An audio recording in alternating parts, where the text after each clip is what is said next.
Fine, let's go. Hey, what's up, everyone? This is Jeremy, founder of QuickMail, eating an ice cream. Almost done there. Take your time, Jeremy. We'll wait. In the meantime, I'm Jack, Chief Lead Generation Officer at salesbread.com. Today, I'm talking fast because we got a rapid fire. That's right. And with all rapid fires, we have a rapid word from our sponsor to kick it off. Go to salesbread.com/contact if you want to get one lead per day. That's salesbread.com. Nice. And if you want to make sure you have good deliverability and keep your deliverability high, go to quickmail.io for cold outreach software. All right, boom shakalaka. We start off with a couple of listener submitted questions. So if you are tuning in and you have your own question you'd like us to address on a rapid fire, we usually will. Yeah, actually. More than a couple, 3 or 4. All right, let's dive right in. Jeremy, when contacting very large enterprise companies, and there are multiple relevant people with our target job role, sometimes 10 or more, how do you go about the email campaign? Do you contact them all at once, or do you go one person at a time? All right, that's a super easy one. I'll contact my good friend Jack and I ask him this question because that's more in your real. So be careful if you contact 20 people that all work within marketing at Nike. They're all going to know about it and trash talk you at work, right? Like did you get it's a bad practice to do a bulk send like that. So I would recommend, and look, let's appreciate that some companies like Apple, Nike, IBM, they have 30,000 employees. It's going to take you a dozen, maybe even 24 people at that company to target until you get a meeting. Maybe even more for like giant. If you're not sure if your marketing or if the finance really cares, you save time and money, but is this like growth? You could actually reach out to close to several dozen. So what I do is I prioritize them. So this is annoying, but like for each company, you're going to have a certain number of rows per company with job titles. Rank them in order to go after. And if you really want to do it best practice, grab 3 at a time and send to 3, hopefully in different departments. So they're not all bombarded by you. And personally, I like to go top down, hoping for the right person first. And that way you kind of work your way down the list 3 at a time so that you're doing your job to get in front of the right person, but you're not being a bully about it. The important thing is once you get a reply from somebody, this is tricky. If they say, we are not interested, take the whole company off the list. If they say, I am not interested, take them off the list and pursue other avenues. That's a long-winded response for rapid fire. Yeah, it is. And so, using the tradition, I'm going to add to this one. And I say the other approach is you actually contact 4 at a time, and then you actually reference the other one. It's a Brian Kreuzerberg type of approach, which is basically you say like, hey, I also email Sam, Joe, and Sarah, for example, and I also CC them, who also email them. And so that way you can contact 4 at a time, and at least they know that you're sort of like contacting those 4 people, and that's fine.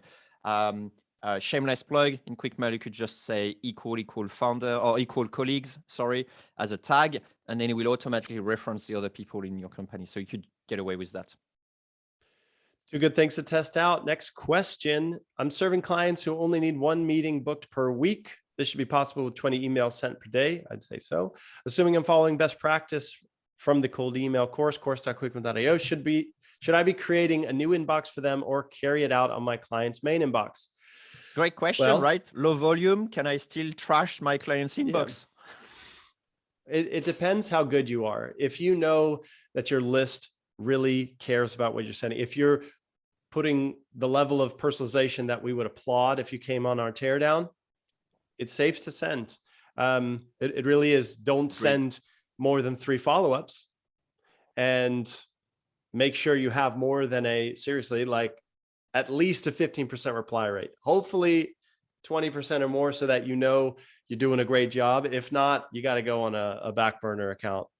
Yeah, Say I'd say so? more than that. It's just not just deliverability, but also what the experience of your clients is going to be. Like, let's say all the bounces that are generated. Do you have actually a poor positive reply rate? Maybe people are insulting you. People are, it's like, it's fine if you have lots sort of like polarized type of replies, some that say, hell yes, and some that sort of like insult you. It's fine, but it may actually not be great for the client to receive those two polar extremes. So yeah. Yeah. And I'd make say sure don't you don't worry. Yeah. contact make sure you don't contact groups like sales at or whatever, because then there is more chances of them being flagged as spam. So But again, if you follow truly best practice, you're not going to run into any of you're that, not going to right? do that. Yes, that's Okay. correct. Follow up. Do you have any horror stories of burning your client's domain? I don't have any horror stories of burning my client's domain, but I do know You heard, of a client that came to me and said, I burned my own domain and now my co-founder doesn't get my emails, which is uncomfortable. And they had to start Googling how to get yourself out of spam internal emails. It was a true nightmare. So you don't want to do that. We call the cold email inbox a seatbelt because it's kind of there if the wheels fall off. Okay. Cool. Jeremy, do you have any good stories? Yeah, I'm trying to figure out if I have some personal horror stories. I think it's more or less the same thing as you. Like, some people come when it's after the fact. I didn't burn anyone's domain. Okie dokie. Do you have any guidance or templates on how to use cold outreach as a means to get interviews with folks for finding problems to solve and or validating product ideas? This is probably outlined in the foundation course, isn't it? That's this right, is like actually. the whole idea.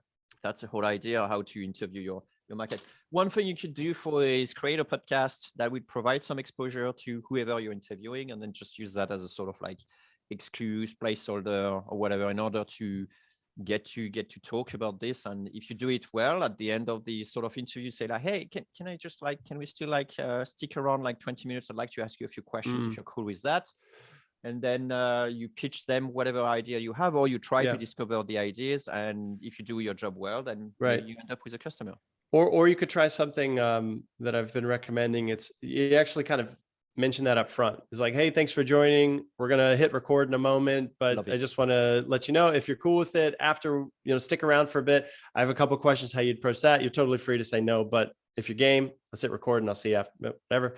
And very few people don't like that. They like to be asked stuff about them. So, okay. Next, are there other growth channels I should focus on alongside cold email? Like while I do cold email? Hell no, just cold email. That's good enough. My advice is try something that is a long-term play. Cold email is beautiful for the short term. It gets results within hours. While you're doing that, do something that's going to pay off in a couple of months, like guest posting, like joining podcasts, whatever. Just do something for the long game. There you go. Yeah. That's what I'm talking about. All right.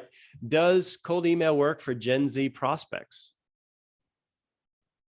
Let me ask a question to the question. No matter what your age, when you sign up at a new company, do you get an email? It's a good question. You mean as I start working at that company, or like I sign up for a product? No, like in general, right? These days, no matter what age you are, when you get hired, do you get issued a name at company domain email account? Yeah, and I think the answer mostly is yes, unless you're. No, it's yes. At a not, yeah, there you go. You get one. So you're expected to check that email for work purposes. As of now, I'm saying, yeah, it's a good place to reach professionals any age. Yeah, since fair enough. But your content may actually be different, of course. Yeah, way more emojis. That's right. I was thinking the same. Emojis and animated GIFs. No, it's obviously an extrapolation. But... Oh, is it? But we kid on the podcast. Yeah. All right. A couple more questions. Any tips for getting more people that book a call to actually show up? You're getting ghosted. All right. Jeremy, you haven't kicked one off in a while. You want to take this? Well, I think it's all in your code, but I do have that as well. I think one good thing is to make sure So there is a couple of things that I do. The first one is obviously the normal one that everyone should be doing is like, sort of like reminders. It's like, hey, tomorrow we got a call. Hey, in 1 hour we got a call type of thing. Yep. That works. The other thing is to get pre-commitment, as in as part of the booking, you just make sure of what they want to, what they expect as the outcome of this meeting, right? And so that's what I have in my form. For example, I say, what output do you, what expected output do you have for this meeting, or what are the expected results or things you're gonna get out of this meeting, and then you remind them is to like say, I'm looking so forward to, and then you got like solve that stuff. I talk to you tomorrow or whatever. And then usually people are more committed to come. Small tips. I like that. 2 for me, make the meeting important for the prospect. Yeah. That's how probably do you do that? the thing. It's how you achieve that meeting in the first place. If it's just, hey, I would love some feedback on something I'm working on, there's not a whole lot of stuff that's going to change for the prospect to show up for that meeting. They're doing you a favor. Instead, if you could at least hint at the implications of something they can walk away with, they're going to want to show up, maybe even bring a colleague to check it out, like make it an important thing.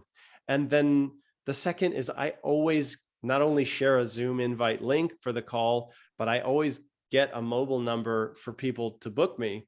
And if someone's not there within 2 minutes, hey, this is Jack for Sales Brad. I'm in the Zoom room. Oh, shoot, I totally forgot. Oh, shoot, I'm driving from the dentist. Can we talk on the phone? What? People forget. They're humans. Be nice if they want to reschedule. Hey, you, But I just felt like, hey, what's up? It's Jack from Sales Brad. I'm in the Zoom room. That's the best way to start it. And I mean, keep in mind, they booked you. Like it's everybody feels bad for the most part if keeping someone hanging. So whatever, do that. A couple more books or resources on B2B sales besides course.quickmail.io, the cold email outreach masterclass. I got one. The Ultimate Sales Machine by my man, Chet Holmes. Yeah. Chet Holmes. Good one. I think that was, they have like, what is it? Like 13 different, it's kind of tactics. Like one of them is send a physical gift to prospects. But what I like about the book is it works. Like Chet Holmes is a master. You don't have to recreate the wheel. It's also a little bit old school. So they don't have the luxury of all this, like, I don't know, technology hacks that we have now. And then it's very much geared to B2B. So unlike all the other sales stuff, that's not really relevant. If you hate Facebook ads, for example, like this is going to be like traditional make B2B sales. It's pretty great. Cool. What do you got? I'm not so much on sales. What? No, you're not even gonna recommend the negotiation book, Never Split the Difference? Oh yeah, Never Split the Difference is a good one. Actually. Oh, and that's not a sales book, right? Okay. Yeah, kind of thing. I got some sales books, but they're a bit lame. I didn't like gap selling. Didn't quite like it. Oh, the $100 million offer is actually pretty nice. It's very by Alex Hormozzi. There's a lot of very 101 type of thing, but it's very well said, and it makes you think about like, oh, how can I top up my offer? It's basically how can you architecture or how can you design an offer that your prospect can't refuse? What does that actually mean? Like doing like a fantastic offer like people can't refuse. And if you manage to do that, then basically you have an offer people can't refuse, and so therefore that actually works, right? Okay. So yeah, it's $100 million offer. That's right. And then like it's a good one. Let me check quickly. I show it for $100 million offers. There you go. So that's here's the camera. There you go. We got it. All right. Last question. Should I ever wait for a signal before reaching out to a company? First, what's a signal? It could be someone they're hiring for. It could be a website redesign. It could be a new technology that they implemented. Too late. Right. Sorry? Because the signal, it could be also too late. Because the signal that may, it could be like, some of the signal may be like, oh, the decision's already been made and they're already implementing the new thing. You know what I mean? Yeah. Right. So that's a tough one. I would say if there's a particular, like, let's say there is a service, let's say you do web design. You may find out that most of your clients work with you after they redesign their logo or add a product to their offering. Maybe a sign that they need some design work. It could even be that they start back up again at social media or stop. So whatever, like if you have an important signal, yeah, I would want to know who just changed their logo. So, I mean, there's kind of ways to do that. One would be set up a web scraper and just dump in tens of thousands of potential prospects and say, if this part of the screen, like the header changes, send me a notification, and that you can have someone qualify, like, yeah, it'll say before and after. And you can basically just target people that just change the logo, which might be pretty cool, but you have to have a good event that's worth monitoring that leads to sales. Otherwise, it's too complex to put together. Yeah, I think you mentioned it, is that it could make your whole process easier, more effective than having Right. no signal. So if you can, then that's great. If you haven't identified one, Yeah. then maybe it's time to think of one, because it will make your sales pipeline better. I don't think that, unless you're picking up the wrong signal, I don't think that's going to be negatively impacting your campaign. It can only sort of like positively. Although I say that, but at the same time, I get very annoyed where every time I'm publishing like a new, job post type of thing, then I receive like 60, company trying to reach out to me and say, hey, I noticed that you're hiring in whatever, and so on. So maybe some signals are overused, or I don't know. Right. But or No, maybe they it have to be works. good That's probably signals. why they keep on doing it. Yeah, they have to be good signals. I agree. Okay. Well, that's it for the rapid fire. Oh yeah. Kind of a Check slow out burn. course. Slow burn, baby. Check out course.quickmail.io.